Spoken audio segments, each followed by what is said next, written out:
नमस्कार दोस्तों।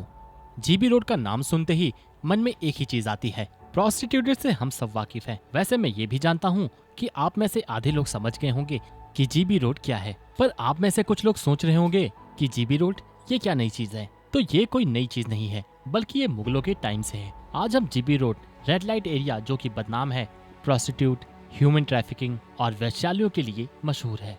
तो बात है पुरानी दिल्ली सिटी की, जहाँ की सड़कों में बड़ी बड़ी दीवारों से घिरा हुआ था शाहजहानाबाद, जो कि वैश्यावृत्ति का गढ़ बना हुआ था। मुगल शासन के वक्त से ही मुगल यहाँ पर अपनी अय्याशी करने आया करते थे। उस समय ब्रिटिश शासन का भी राज रहा है। कहते हैं जीबी रोड, जिसका नाम पहले गास्टिन बेस्टन था, जो कि अजमेरी गेट से लाहौरी गेट जाने वाले रास्ते पे स्थित है, दिल्ली का ये सबसे बड़ा रेड लाइट एरिया है, जहाँ आपको नई से लेकर पुरानी बिल्डिंग में बहुमंजिला वैश्यालय मिलेंगे। जिसका मतलब है जहाँ कोई भी आदमी अगर वैश्या के पास जाता है तो उस जगह को वैश्यालय कहते हैं, जहाँ पर 1000 से भी ज्यादा सेक्स वर्कर्स हैं, जिनके कोठे लाइन से बने हुए हैं। पर 1965 में इसका नाम बदलकर श्रद्धानंद मार्ग रख दिया गया था, जहाँ आपको लग्जेरियस हार्डवेयर की दुकान मिलेगी और यहाँ आपको छोटे से लेकर बड़ा कोई भी सामान आराम से मिल जाएगा। और इन्हीं दुकानों के ऊपर वैश्यालय है, जहाँ पर जाने के लिए पतली पतली गलियों में पतली पतली सीढ़ियाँ बनाई गई हैं, जहाँ पर एक समय में एक ही आदमी आ जा सकता है। यहाँ जितने भी कोठे हैं वो प्रॉपर नंबर और प्रॉपर नाम के साथ है कि ये फलाने का है या जिसका भी है। यहाँ से 200 से 300 मीटर की दूरी पे एक पुलिस स्टेशन भी है। तो आप लोगों के मन में आ रहा होगा कि जब पुलिस स्टेशन इतना पास में है तो ये अब तक बंद हो जाना चाहिए था, पर कहते हैं ना, जिस पे बीते वही जाने। यहाँ भी कुछ यही हाल है। जीबी रोड की सच्चाई से हर कोई वाकिफ नहीं है, क्योंकि ये इतना बड़ा नेटवर्क है कि जब भी यहाँ पर कोई रेस्क्यू ऑपरेशन या रेड पड़ती है तो वहाँ पहले ही सबको पता चल जाता है और वो अपनी व्यवस्था जमा लेते हैं।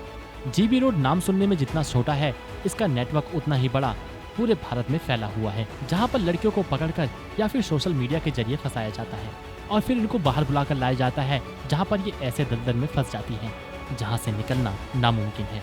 एक बार अगर जो लड़की यहाँ पर आ जाती है, उसे डरा धमकाकर मारपीट कर प्रोस्टिट्यूट बना दिया जाता है।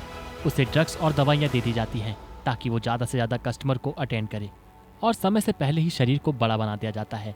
इतना ही नहीं, जो लोग HIV पॉजिटिव होते हैं, ऐसा कहा जाता है कि अगर वो यहाँ की किसी भी वर्जिन लड़की से संबंध बनाते हैं तो HIV ठीक हो जाता है। ये सब यहाँ की अफवाहें हैं। यहाँ पर नेपाली, बंगाली, हरियाणवी, बिहारी, कहा जाए तो पूरे भारत में हर तरफ से यहाँ पर लड़कियों की तस्करी की जाती है। इतना ही नहीं, जब यहाँ पर कोई लड़की काम करने से मना कर देती है तो उनकी मजबूरी का फ़ायदा उठाया जाता है। उनकी मजबूरी यानी उनके बच्चे। जी हाँ, यहाँ के दलाल उन लड़कियों को प्रेग्नेंट कर देते हैं और फिर बच्चों के नाम पर उनको ब्लैकमेल किया जाता है। यहाँ की बनावट ही ऐसी है, अगर पुलिस 52 नंबर कोठे पर रेड कर रही है तो उसके आगे के कोठों की सभी प्रोस्टिट्यूट भाग जाती हैं, क्योंकि यहाँ की जो छत है वो एक दूसरे से जुड़ी हुई है, जिस वजह से बचना उनके लिए बहुत ही आसान हो जाता है। दोस्तों, यहाँ की जितनी भी प्रोस्टिट्यूट हैं वो खुद इन सब चीज़ों में नहीं पड़ी। उनका BF या दोस्त उनको घर से भगाकर या खुद जान पहचान के लोग उनको यहाँ पर ढकेल देते हैं। यहाँ कोठों की जो मालकिन होती हैं वो खुद ही एक पीड़ित होती हैं, उनके साथ भी बुरा हुआ होता है, जिस वजह से वो भी इन सब में पड़ जाती हैं। दोस्तों, अब आप सभी लोग जीबी रोड से वाकिफ हो चुके होंगे, तो ये वीडियो अपनी फैमिली, फ्रेंड, सिस्टर और उन सभी लड़कियों तक पहुँचाएं और उनको बताएं, do not trust everyone, specially उन लोगों पर जिनसे आप सोशल मीडिया के थ्रू मिलते हैं। हर कोई गलत नहीं होता, पर हर कोई सही भी नहीं होता। Follow pulse profit, subscribe it, support दिखाइए फैमिली।